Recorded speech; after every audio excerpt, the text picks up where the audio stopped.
MotorWeek is made possible by Auto Value and Bumper to Bumper and TireRack.com. The year is 1974. The Ford Pinto is the best-selling car in America. The 5-mile-per-hour bumper mandate is giving car designers fits. And here at these fairgrounds, Carlisle, Pennsylvania becomes an automotive mecca. The idea for Carlisle events was sparked a year earlier after two friends with the same last name, Bill Miller and the late Chip Miller, were kicked out of a popular car show. We had a car that was 20 years old. We were in our 20s, and we kind of thought it was an old car. But they didn't agree with that situation and asked us to remove the car from the event, which we did.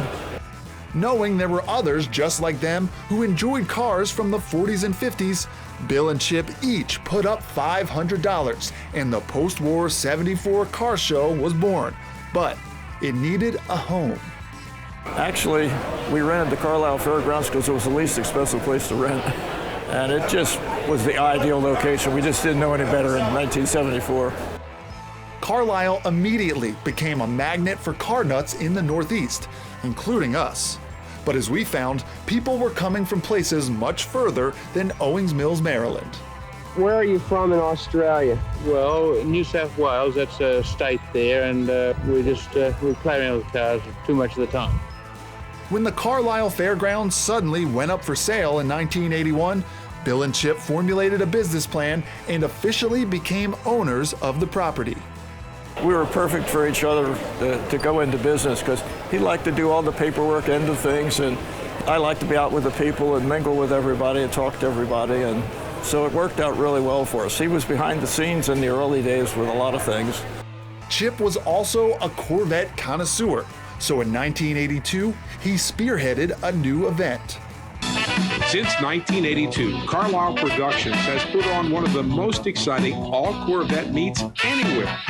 Corvettes at Carlisle spawned a number of specialty events that went beyond the spring and fall automotive flea markets. And by the early 2000s, Carlisle truly had something for everyone.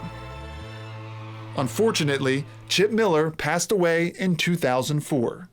So, upon my father's passing in 2004, it was one of those things. My mom was then 50% partner. She did not enjoy doing business at all. I know all about the company, get along with Bill, and let's see where it goes. Carlisle's done so much as far as my personal life. I think of many of my best friends are car people. It's like hosting a big party, but you really do bond with all these different participants, whether they're showgoers, vendors, or just people coming in the gate. You get to know people. They come each year.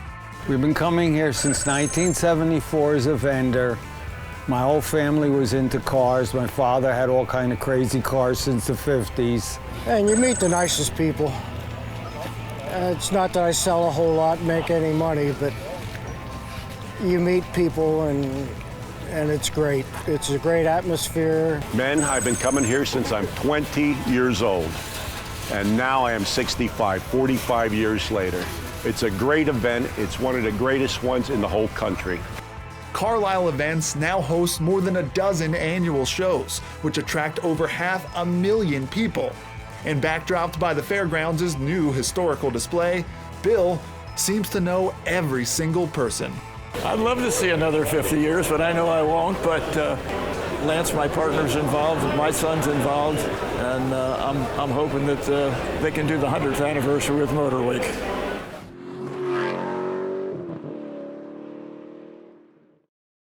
The MotorWeek app, which includes our latest reviews and feature stories, is now available for mobile devices.